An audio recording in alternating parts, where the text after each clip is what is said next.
All right, well, good afternoon, everyone. I hope that you're enjoying Limud E-Festival. Now we're at the third session. My name is Adam Moscow. I'm from Canada, from Ottawa, and I serve on the Limud Connections team representing Canada. I'm delighted to introduce our special guest, Rabbi Mulhern. But before I do, let me just say that as a reminder, we have over 1,000 people joining us this afternoon. And how exciting is that? And that there will be another Limud E-Festival on May 24th, so please save the date. And as a reminder, if you want to ask a question, I'm not sure exactly how Rabbi Mulhern wants to proceed with the format, but you can always ask some things in the chat. And of course, you can also use the raise hand function, and we can call on you that way. And now I'd like to introduce Rabbi Sarah Mulhern, who is a faculty member and manager of the Created Equal project at the Shalom Hartman Institute of North America, where she teaches, does research, develops curricula, and directs educational programs on topics related to gender, ethical leadership, the moral use of power. She was also a member of the first cohort of the David Hartman Center Fellowship. And there's so much more, but I will leave all of it to our distinguished speaker. So without further ado, welcome. Thank you. That is more than enough biography. Hi, everyone. It is lovely to see those of you who I can see. If you have the ability to turn on a camera and you haven't done so yet, it would be great to see your face. It's just a pleasure. I think it really, I have to start by saying it really speaks a lot to the strength and beauty of our shared community and shared heritage, that in this time of sort of craziness and fear and anxiety and a lot of extra things on our plates, the instinct is to turn towards being together in whatever way we can, and the instinct is to turn towards Torah. So sort of even before anything happens, I have to say I'm finding it quite moving that in this hard moment, what we're doing is coming together to learn Torah. So thank you all for being here and for coming together to learn together with me today. So I've been doing a lot of teaching online in the last couple of weeks for obvious reasons. And I've learned a few things. And one of them is that I find each time I teach some combination of individuals and groups of people who are in one of two places. One camp is sort of in the place of like, there is a global crisis and I can't think about anything else. And to ask me to think about anything else is so unfair. Like, we have to think about this thing because this is the thing that's happening in my brain and in the world. And then the other camp of people, making it a little difficult for us as teachers, is in the completely opposite place of like, oh my God, please God, can we talk about something other than the coronavirus? Please help me think about something bigger than what to do to entertain my child or grandchild for the next 15 minutes. Like, please help me get outside of this.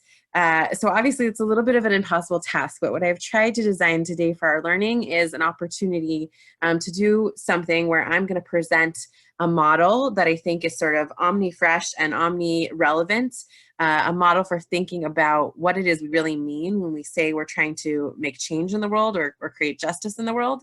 And then I'll really leave it to us as individuals and as a group to see where we want to apply it, because I think it has all kinds of relevance, both for sort of many broader issues that we might care about or want to be thinking about, and also particularly for questions having to do with justice and equity around the particular crisis we're in right now.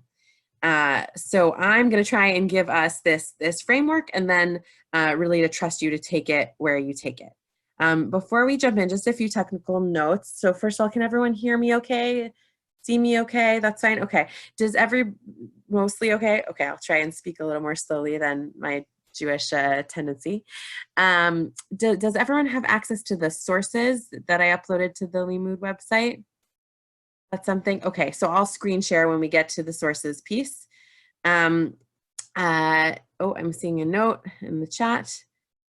Okay, great. So I will just screen share when we get to the sources. I also just want to emphasize what was said before. This is a big enough group that I actually can't see everyone on video, even those who have it turned on.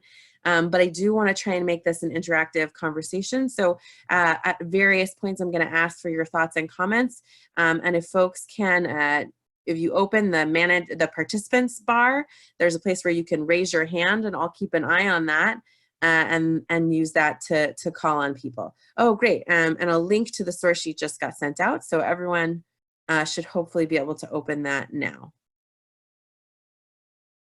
Great. Also, you've all probably noticed that Adam has stuck you all on mute, and I will ask him to leave it so that we're all on mute so that we don't get background noise, except when I'm asking for comments, and he'll then make it so that you have the ability to unmute yourself and chime in. So we're gonna try it, and hopefully it all works. So I want to start by saying what I hope is an uncontroversial statement, which is that I have taught about topics of justice to a lot of groups, and I have yet to find someone who avowedly does not believe in justice, right? If you walk into a room and you say, like, who's pro-justice? I did once have one college student who was trying to be a bit of a stickler, but basically everyone will always say, like, yes, I believe in justice. And there's actually been some very interesting research, Haidt among others, who've shown that actually we're sort of evolutionarily wired to believe in fairness, to care about just outcomes. And yet, you are certain to have noticed that that does not mean that there's any kind of unity or cohesion around justice, because despite the fact that we all feel really, really strongly that it ought to be pursued, we have really, really, really different operative definitions, really different senses of what the fair or the just would be. And so I think for all sorts of different reasons, from just our own personal clarity to the value of being able to work together, to the value of actually getting farther in our work through that clarity and precision, I think it's worthwhile to get a little sharper about when we say we're working for justice or working for fairness, what we actually mean among the different kinds of possible justice that we might be aiming for. And the goal here is not because we're going to pick any given definition and try and impose that on others or even use it for ourselves all the time, but because I think by getting a sense of the options and getting a little bit clearer on what the costs and benefits of each way of thinking and working might be, we can make a lot of progress. So I'm just checking the chat box here. Oh, okay, we're solving the hand raising problem. So one contemporary framework that I think is really particularly helpful in thinking through this question of what we mean when we throw out the term of fair or just is the idea of the distinction between equality on the one hand and equity on the second hand, and on the third hand, a more systemic or revolutionary kind of change. So many of you are probably familiar with these distinctions. You may have even seen the image I'm about to share before, but I've seen it shared in lots of different kind of sort of progressive circles, political circles. I actually first learned about it in the context of education school, in the context of interventions for students with special needs. But I want to present this so that we all have shared language, because once we have this framework, we're going to use it for looking at the rabbinic text that I brought. So if you open up your source sheet, has everyone got a source sheet at this point from the link that was in the chat box? Yeah, everybody's good? Okay, so if you open up your source sheet, the first text is actually an image, as I said, a cartoon, which unsurprisingly came from a Canadian from the city of Ottawa in this particular version of it. But I've seen in many places presenting these models of equality, equity, and systemic change. So at the risk of overanalyzing an infographic, I just want to spend a little time looking at this image and seeing what it shows us. So first of all, we see here 3 different ways of intervening in a situation, right? We don't actually have the before picture, but I think we can infer that what happened before is that only the tallest kid could see the baseball game, right? So in the equality model, what happens? All 3 baseball fans are given the same exact intervention or support, right? They're all given a box of equal size. In the equity model, right, all 3 baseball fans are given different levels of support, whatever they need to raise them up above the fence and over at the same level so that they can see the game. In the third image, which here we're calling systemic change, and you might call structural change or revolutionary change, the fence is totally replaced with this chain link see-through fence. So no individual interventions are needed and everyone can see the game equally. So obviously this is not an even-handed infographic, right? So the infographic has here a preference or a set of preferences, right? It seems to think that as you move through towards the right of the image, they get a little bit better. But I actually want to take all 3 of these models seriously, because I think all 3 have significant strengths and significant weaknesses. So the rest of the part, we're going to try the risk of letting people come off mute. And I just want to ask, just on a basic level, What's good here about the equality model? That's not possible. What's good about the equality model? Okay. Oh, impossible, Gina. Oh, boy. Oh, that's so annoying. So, Adam, maybe we'll just mute everyone, but let them take themselves off mute if they have something to say.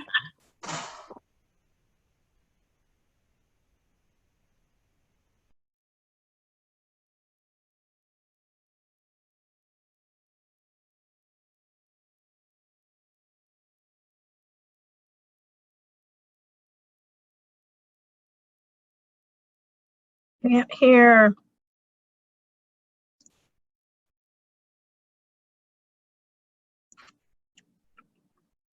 Hello, can you hear me now? I was muted. Okay, great. So if one or two people can unmute themselves and share what they think is good about the equality model, the first model.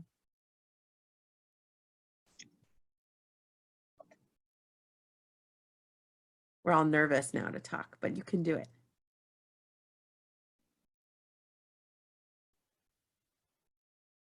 Okay, Lawrence is chiming in with everybody gets the same support, right? So that's great. On a basic level, it's just obviously fair. Everybody gets the same support. Was someone else trying to come in?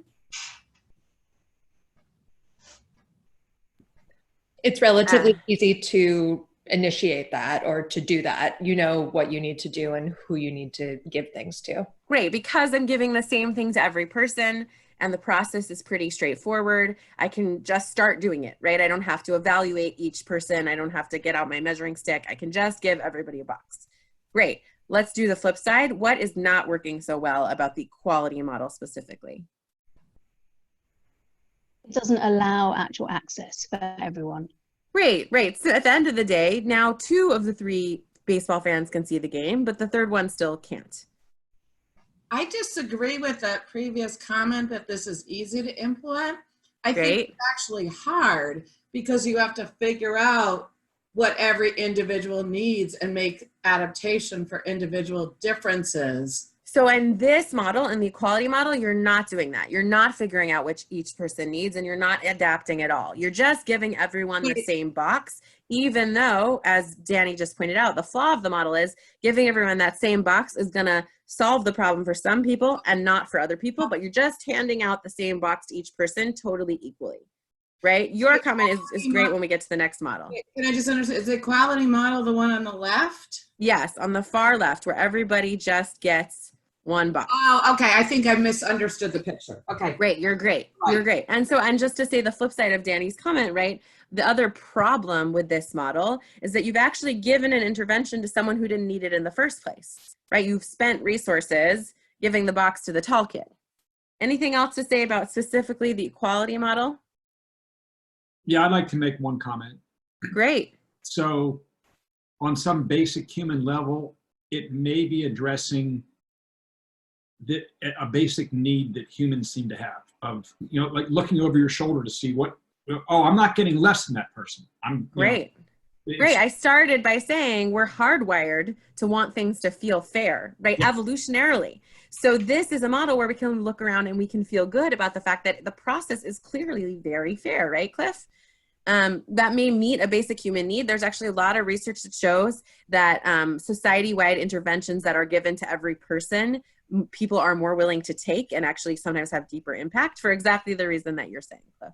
But some people started on second base and some people start at home plate. And if you give them the exact same opportunity, one person's going to get all the way around and one person isn't.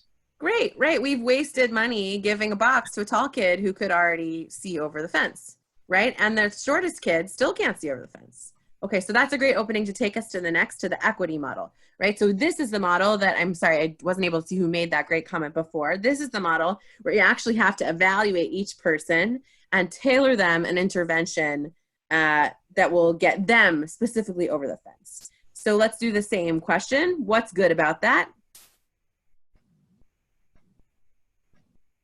About this kind of equity? I have a comment about, I guess I have to do video. Can you hear me? Great. Say your name. Yeah, who are you? Yes, this is under Andy. So I have a problem with the initial premise, going a little bit back to the equality model. Mm-hmm. Model shows kids of different height, which is the characteristics that cannot be changed by any. Right.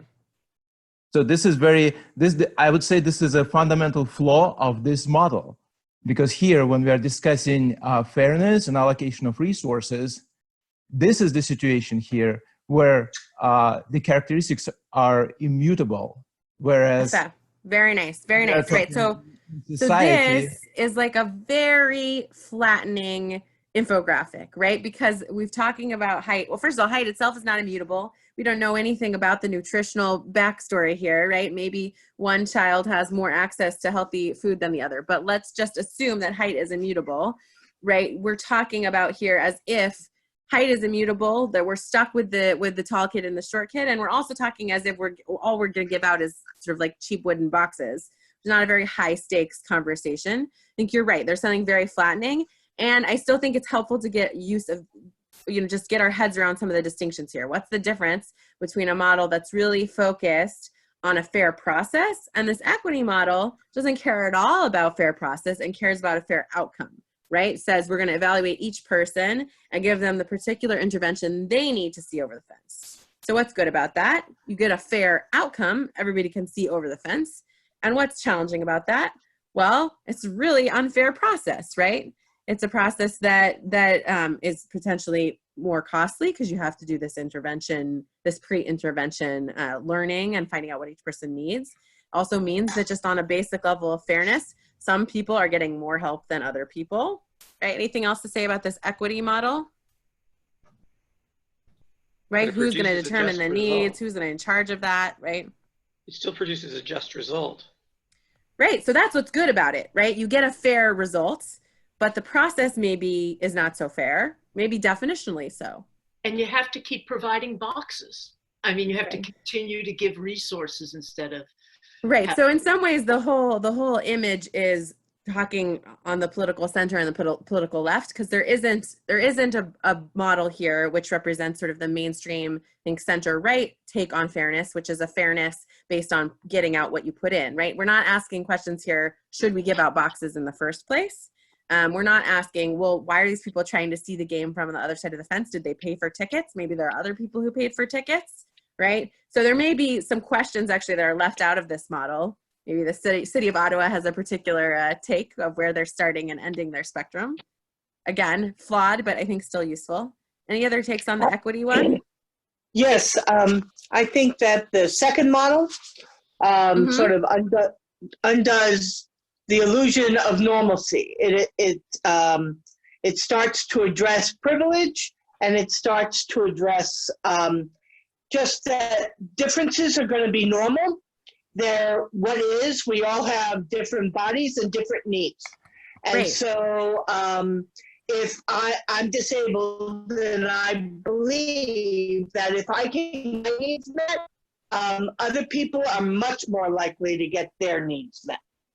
Great. So that, and I think that could be said, you just said that in a very positive way, right? We could just adapt as a society the idea that we all have different needs and abilities and challenges, and we could sort of flatten our judgment about all of that and just start intervening for people and giving them what they need.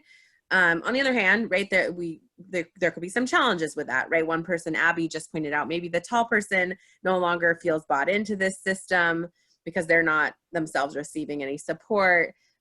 What does it mean for society, right? Boxes are pretty cheap, but if we're talking about skilled medical care, we're talking about highly trained people's time, and we're talking about very expensive resources, then it can get to feel a little more burdensome and complicated. And maybe it's worth it, right? I really do. Some of you maybe already are feeling that you're being drawn to one or another of these models. I actually really feel strengths and weaknesses in all three of the camps. So let's just look. So I'll take your comment, Cliff, and then let's look at the last model. The equity model also really brings in the power and influence of a third party. Some mysterious person is giving out these boxes. Is going to influence this process, in one way or the other.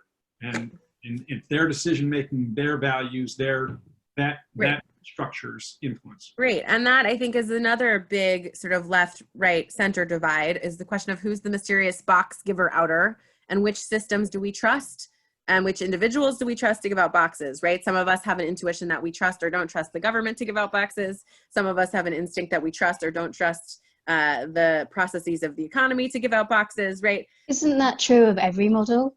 All three of Yeah, them? in every model, Someone is making someone a is giving decision. out boxes and someone is giving the decision. Or changing the fence. But in the first model, there's at least an image that everybody gets the same amount of box. And therefore, there's maybe, I think Cliff's point, less of a decision-making process. Or in the second process, someone actually has to look at you, Danny, and say, Danny gets X number of boxes. You're quite short, so maybe you get 2 boxes, Danny. But somebody has to evaluate that, right, about you. Okay, so let's just look at the... This is Barbara. Can I just say, and it may be true with all of them, but there is an opportunity for people, for the person who gets the box, if they feel like somebody else has gotten a box that they should have gotten, there's an opportunity to cheat. I'm thinking like about Medicare. That people cheat Medicare all the time. And any kind of distribution system is open to that. Right, so even in the first model, I could probably cheat, right? I could like go around the box ring more than once. I don't know, like now we're breaking the bounds of this rather silly metaphor. But once things are getting more individualized, maybe there's more room for cheating. Totally possible. So let's just look at the third model, right? A model that says, take down the fence. Sure. Can I take I'm a sucker for one more thing. I mean, there's very Jewish, I have to say. But the first sort of like, it's the blind social contract that John about, that we're not going to look at people, we're just going to give everybody the same thing.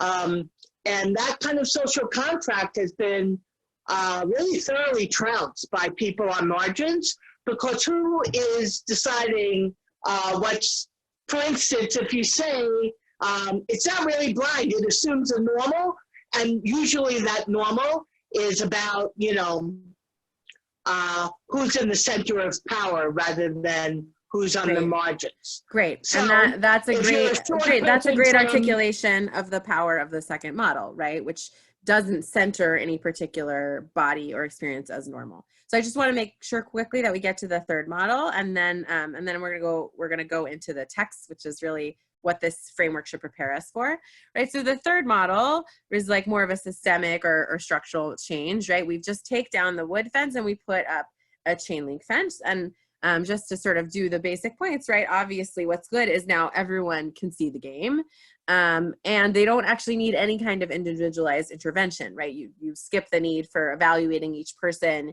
you skip the potential complexities of evaluating each person psychologically and socially, you just make a different kind of fence. And in this image, I think that's supposed to be sort of read as an unaltered good.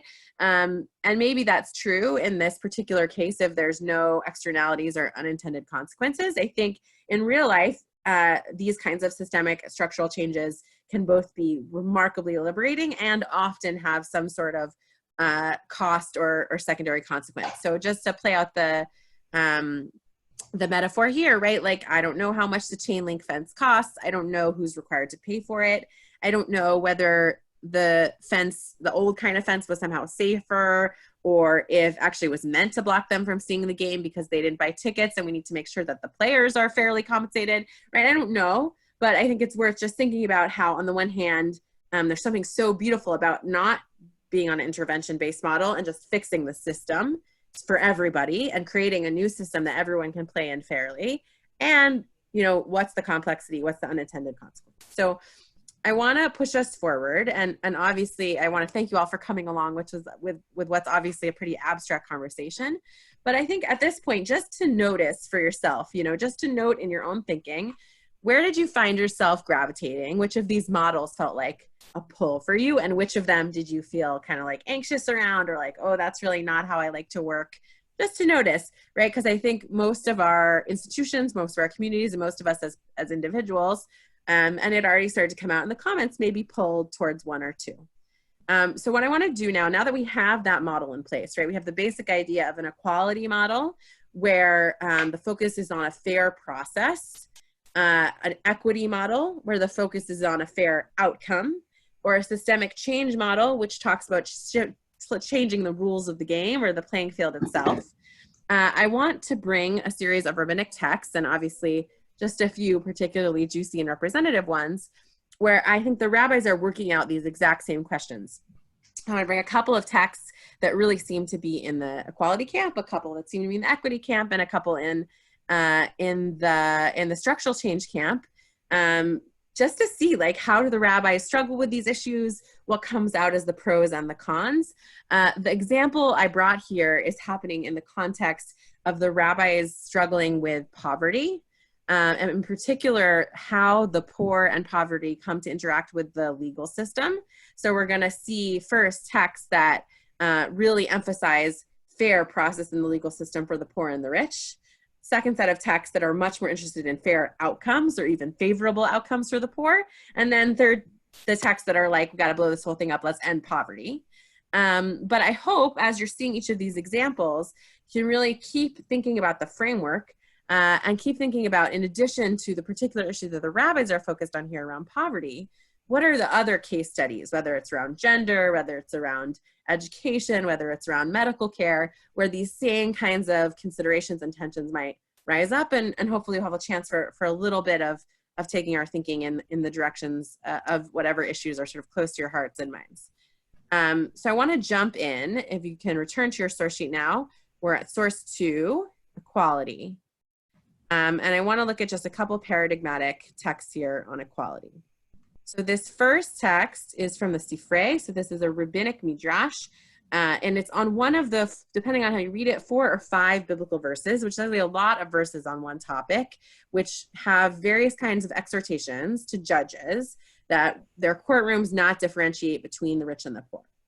And this midrash is interested in the question of, why is the Torah so obsessed with this? Why does it keep warning these judges, who are presumably good people, not to play favorites? And I think it's coming from an interesting assumption, which is that, of course, there are nefarious or unethical reasons why poor people get abused by legal systems or why rich people are favored by legal systems.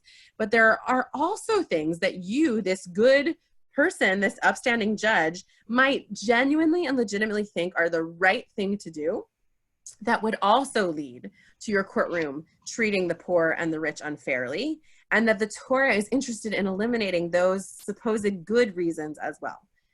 So I'm a little sick of my own voice. Can I get a volunteer who will be the one person to come off mute and read this text? You should know that I will interrupt you rudely several times. Anyone?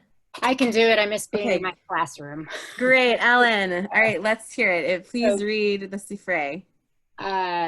Let's see. So number 2, Sifrei. Number 2, yeah, and read in English, please. Yeah, absolutely. Okay. To great and small alike, you shall give heed. Okay, so that's the biblical verse that we're going to comment on, which says to us, kekaton kegadol, right? Total equality for the big and the little, the great and the small. You should listen to them both with total equality. Okay. Lest you say, since this rich plaintiff is commanded to support this poor defendant, I will exonerate the poor man, even if he is guilty, and he will thereby be supported cleanly. Scripture says, to great and small alike, you shall give heed. Okay, so what's the text is imagining that you're a judge and you are judging in a civil case between a rich person and a poor person. The rich person claims that the poor person owes him $50. And what's, Ellen, since you're already off mute, what does the text think that you might think to yourself? A reasonable thought. Mm-hmm. Yeah, you might think, well, we have a law of tzedakah, right? This rich guy is actually obligated to give more than $50 to the poor guy anyways, right? Mm-hmm. That's it. He's obligated to do that. So why go through all this rigmarole, right? I'll let the poor guy off, even though, of course, it turns out in this case, according to the facts, that he's guilty. But I will declare him innocent, and that way, what will have happened, in effect, is that the poor guy will have received $50 to which he was not entitled from that rich guy, but he was entitled to that money according to laws of tzedakah anyways, right? So perfectly reasonable thought. I'm trying to help the poor. I'm trying to help the poor. And so I'm going to find him innocent, even though he's really not. He's going to get extra charitable giving. Yeah, a nice outcome. Ellen, what does the text think about that? Well, I mean, I personally think that that's not fair, obviously. It's not fair. Well, you're in agreement then. The text doesn't think that's fair. Yeah, so, but... No, the text agrees with you. The text thinks that that is a reasonable thing that you might have thought, but that is not what the Torah wants. That is bad. You have to give them equal consideration, and that means no favoring the poor, even if they're otherwise entitled to support. Right, because that should be completely separate, this idea of of money and guilt. Yeah, totally separate. Okay, totally unrelated. Fair process. Okay, what does the second half say? Another interpretation, to great and small alike you shall give heed. Lest you say, how can I impugn the honor of this rich defendant for the sake of a mere dinar? I will exonerate him, and when he leaves the courtroom, I will tell him, give the poor person what he claimed, because you are really guilty. Scripture says, to great and small alike you shall give heed. Okay, so what's the process here, right? This is a system, whether or not we value this, this is a system that really cares about preserving people's honor and not embarrassing them, and particularly people of standing in the community. It's a very hierarchical culture that cares a lot about personal honor. And let's imagine that this like really important person in our community, the like head of everything, who's done so much good work for our community, who has cared for us all in times of illness and who has donated for the school fund, you know, whatever, just think of the menchiest mensch you can think of. And he's been sued by this poor person for like 15 cents. And you're like, really? I'm going to drag this guy in front of the court and I'm going to embarrass him for 15 cents? Like, ew, like, why would I do that to this guy who's so important in our community? I'll find him innocent to preserve his self-worth and his standing in the community. And then afterwards, privately, I'll take him aside and I'll say, by the way, you really do owe that guy 15 cents. Now, keep in mind, settling out of court. Yeah, like just, you know, we're going to find him innocent and then we're going to tell him to fix it on the side, right? Yeah. Which this is a system, again, that is really into not embarrassing people in public, that likes it if you take someone aside and tell them in a way that won't embarrass them. So this is like a thought that you might have as a good person, right? But what does the text think? The text does not like this, right? Yeah, because you're including the honor of the poor man. Right. But more than that, the Torah is very clear. I don't care what other values you have about not embarrassing people. The courtroom process must be fair. You cannot take any of this external stuff into account. You got to narrow your camera image, right? And just look at the facts of the case. I don't care what you know about him from beforehand. I don't care whether he's poor and you feel bad for him. I don't care whether he has been really important in the community and you want to preserve his honor. Just leave all that outside and he just gets fair process. Okay? Quality. Okay, great. Thank you, Ellen. Can I get another volunteer to take us to the next text? Can we talk for a second? I want to let's just see both texts because they're on the same kind of idea, and then I'm going to open up for talk. Anne, since you already came off mute, will you read the next text in English? So let me just preface a little. So this is the Rambam. This is Maimonides. And here we're going to have another text that is very much in the same kind of vein.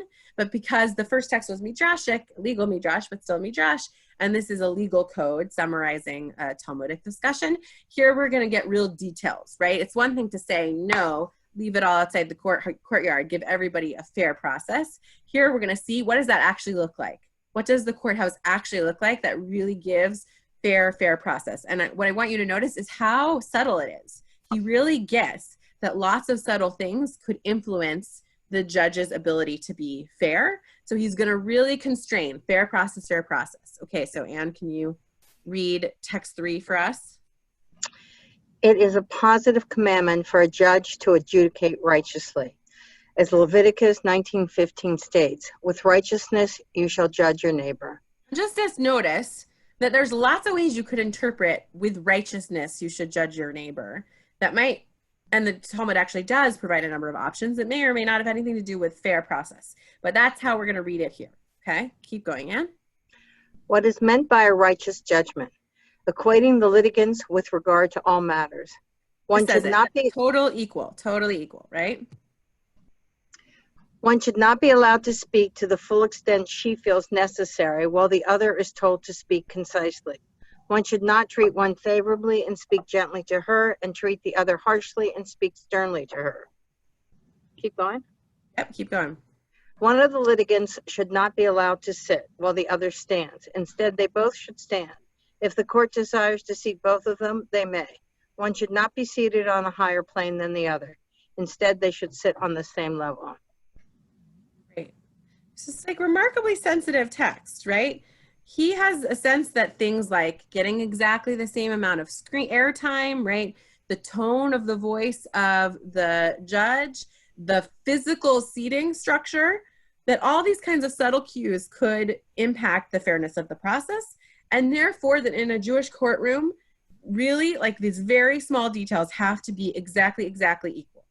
So now that we've seen both these texts that I think speak strongly for this kind of fair process model, and to like zoom out a little, we'll take the risk of when I get to the end of this going back into discussion and just ask, like, what do you think? What are the costs of such a model? What works about such a model? Where do you think it really would assure fairness? Where might it fall short? And also, like, where do you see this, right? What does this make you think of? Where in the world do you see this kind of thinking about fair process really leading how a community or a country sets its policy, how an organization sets its policy? Well, we'll open for comments on this model. So can I make my comment since you made me read? Yes, I did. I'm sorry, I'm so mean. No, with pleasure. So I think that word righteousness is different than the way the text continues to interpret it. Because righteousness to me is to open yourself to listening and to understanding what differentiates people and to find the equity instead of predetermining the equity by the size of the chair, the height of the chair, or whatever. And so to me, a place where there is listening, and then I'll be quiet, is really what's important. Right. So you're saying a shortfall of this kind of very focused on equal process model is there may be less listening and noticing, right? You've intentionally, in some ways, shut yourself off to the backstory or the context of these litigants. Yeah, and there's some great comments coming in the text box, right? Michael says, this is focused on the fairness of the process, right? Not the outcome, that's the equality. I don't personally believe that. Talia says, I don't personally believe this, but I'm pointing out that there's difference between the situations. Great. Anybody else want to comment on what's working or not working about this kind of way of approaching justice? I have a comment. This is Janet. Great. Hi, Janet. I think that, I mean, it does go back to the cartoon you started with, is making the circumstances or the rules around the process really making equal.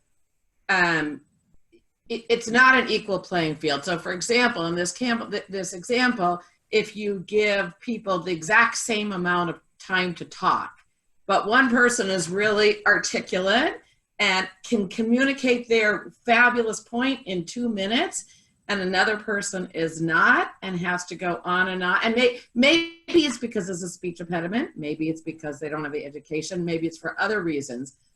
But 10 minutes for that person might be equivalent to 2 minutes for the other person.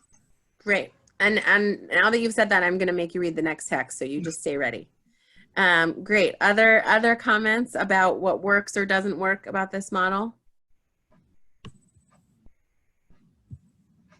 One more comment.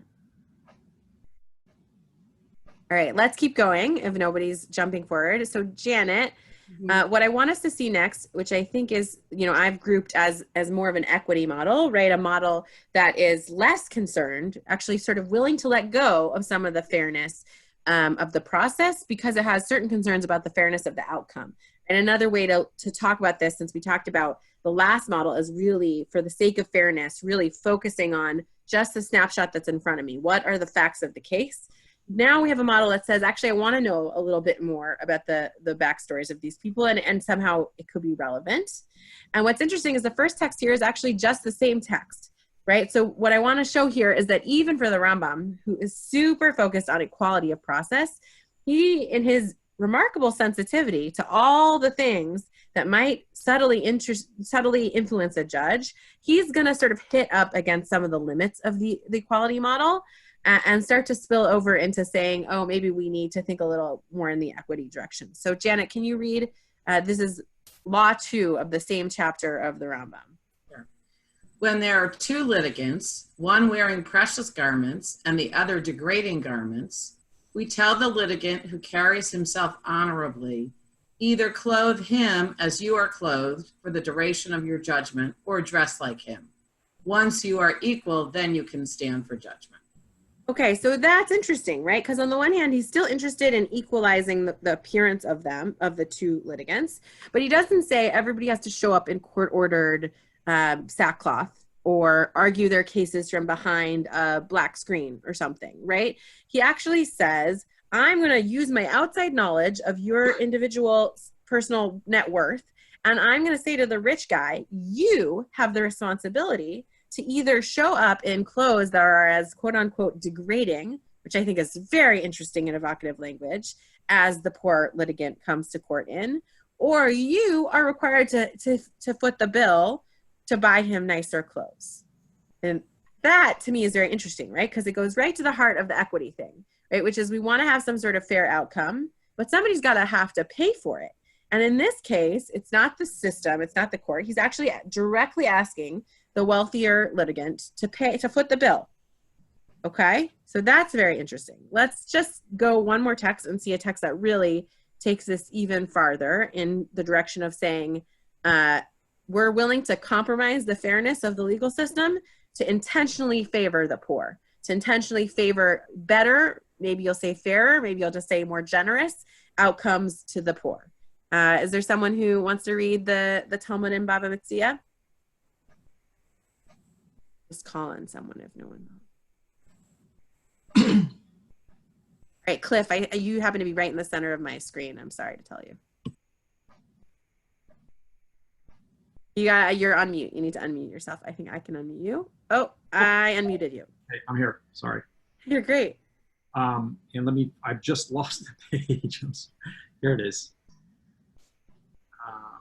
I'll just text 5, so the porters. Yeah, I'm missing. I can't find the.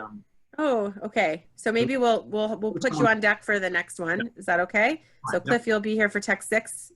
Greg, I happen to see you right in the middle too. Can I have you for text 5?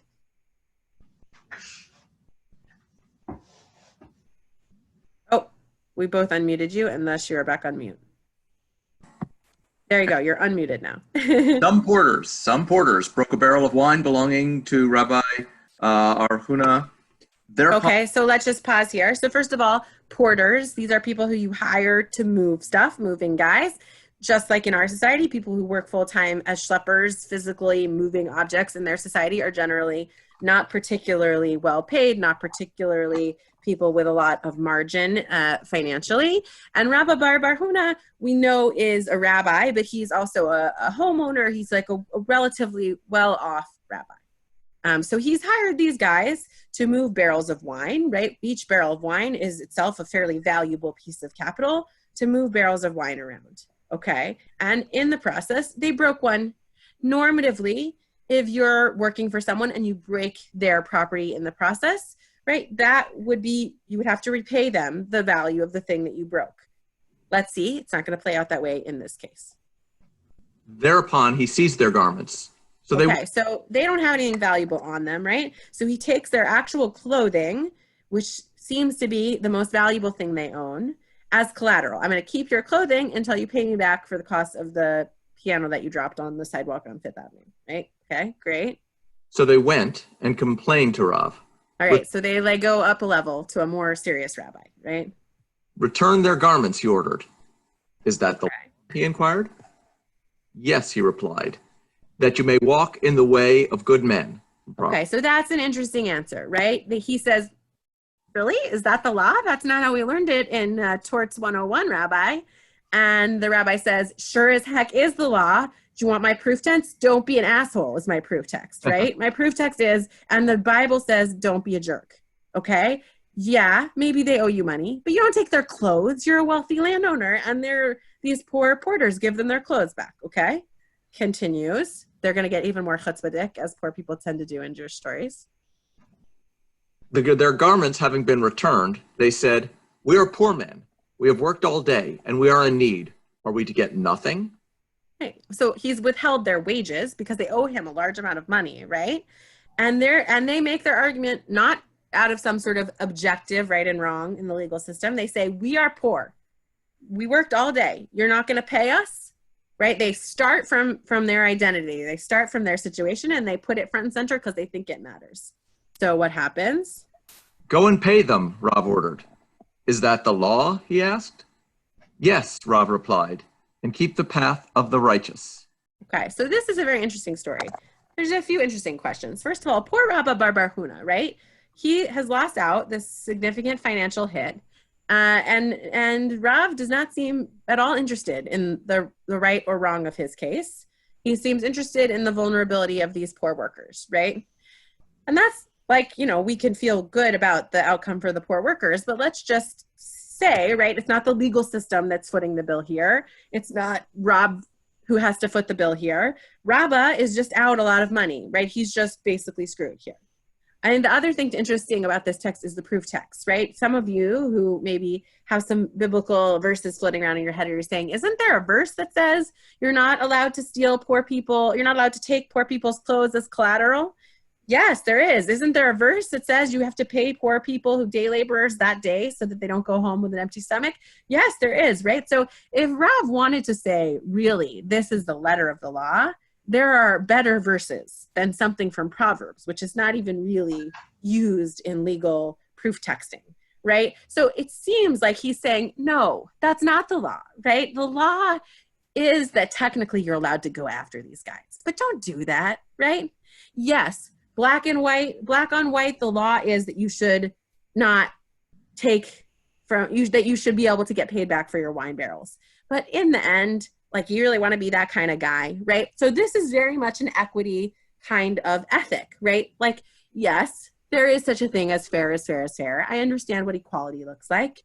But at the end of the day, like, let's take people's stories into account. The wine barrel might mean something to you, Rabba Bar Huna. It means that amount of money means a lot more to these guys. And it is right. It is just to take that into account. So I want to see one more text because I see we're coming to the end of our time.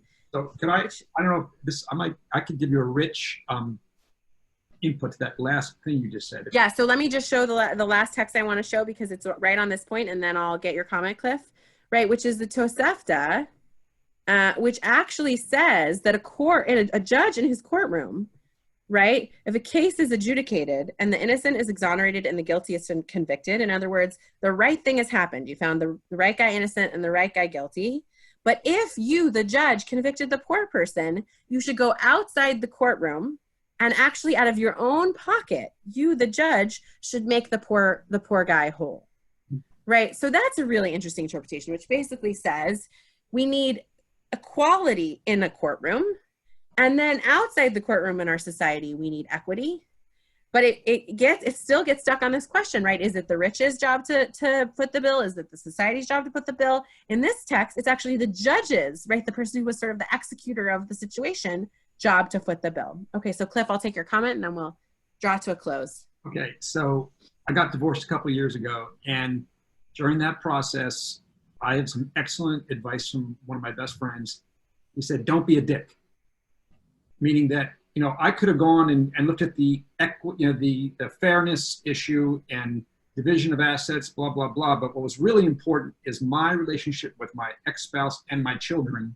After. So that plays, I think that kind of mirrors what you're talking about here.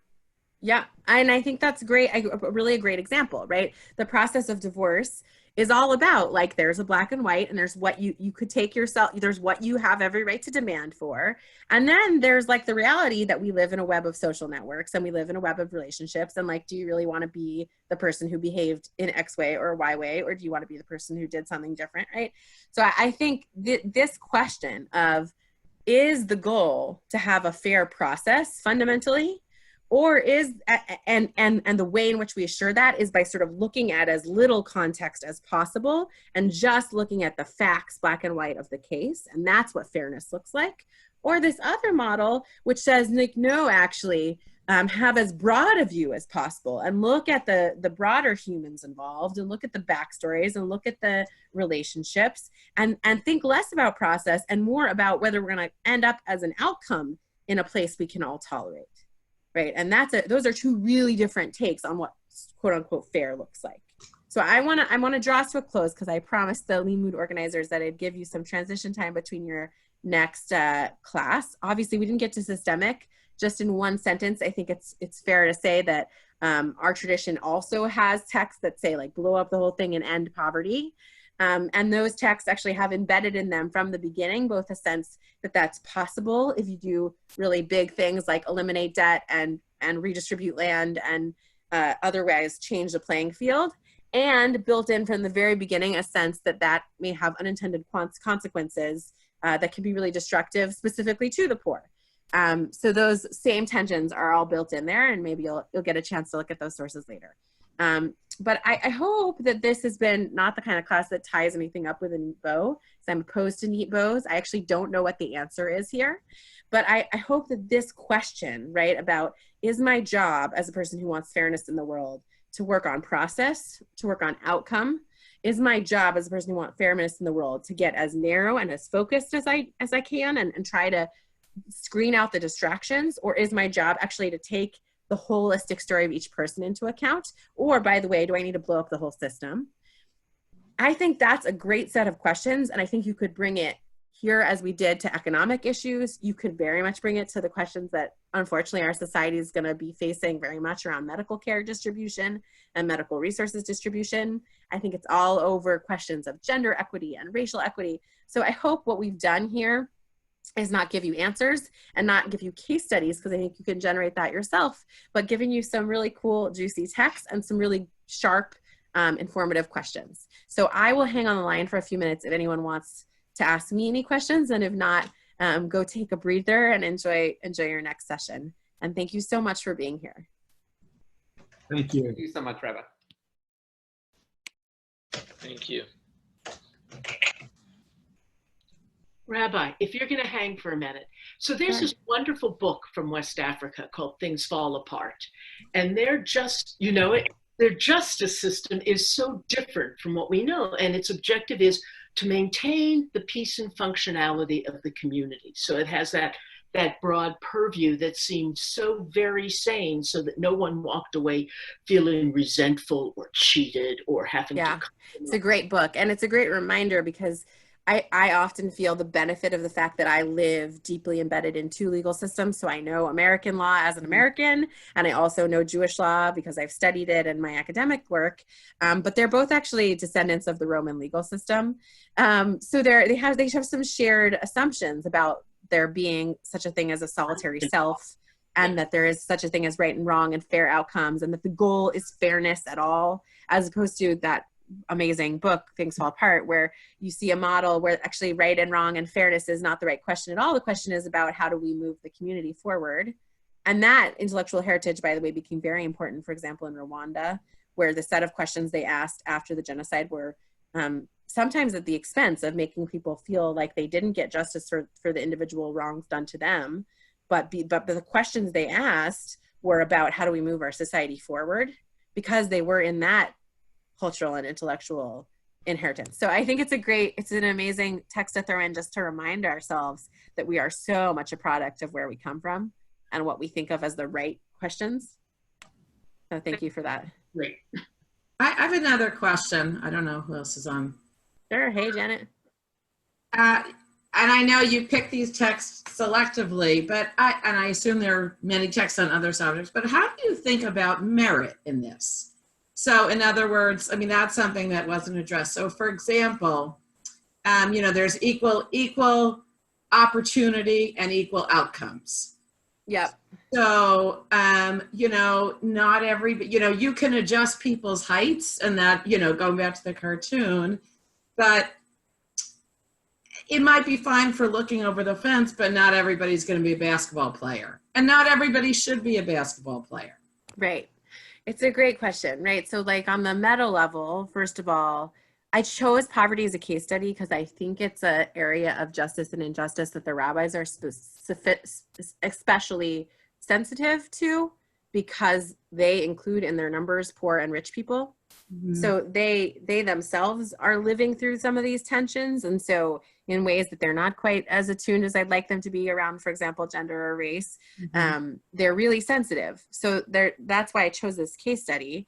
And that said, there are definitely rabbinic texts that think it's like totally out of our hand. There's like the cycle of society is so much bigger than us, and who ends up rich and who ends up poor is totally out of our hands. And there are other rabbinic texts that do talk about being poor as a punishment, or you know, something that you have been sort of divinely assigned in ways that I find troubling. Also wealth, about some they talk sometimes about a reward or something that you've been assigned in order to accomplish something with. So there's a tension there around whether being poor and being rich is something that just happens, or whether there's sort of merit involved in that. And then of course the whole question of the text are basically like, should right and wrong and merit in this particular little legal case be the determining factor, or should who needs the money more be the determining factor? So that in some ways that's exactly the question. But you're right, it's in this narrow question that I brought is embedded in this whole broader set of thinking about poverty and its causes, which we could do a semester on sometime. And I was thinking that the rabbis might have taken this up in terms of learning, you know, that there's real, I mean, perhaps everyone should have the opportunity to learn, but they're going to be great, brilliant rabbis and teachers, and some of them are going to be. And it's not even clear that every rabbinic text thinks that everyone should have the opportunity to learn. There are texts that think that learning should be democratized and that everyone should have access to learning. And there are other texts that think that learning should be reserved for people who are the descendants of learning families or who have wealth to be supported in their learning. So that question of democratization or lack thereof of learning is itself very fraught and fought over one. Quick question. Sure. So the text about the porters breaking the barrel. So what about compensation, though? Aren't there laws that if they broke something, they have to? I mean, if yeah, well, that's the starting assumption. I think they owe him as a debt the value of that wine. The question is, in the meantime, can he seize their clothing as collateral? Can he seize their wages as collateral? And it seems like the answer is no here. That doesn't mean he can't take them to court later and try and get them to pay the debt. You know, good luck to him, because they probably are never going to have it. But he's entitled to pursue that debt in the court. It just seems that he's not allowed to use his power over them as their employer to get some of it in the meantime. Got it. Thank you. Yeah. And sorry if that wasn't clear, because that's the starting point. Yeah.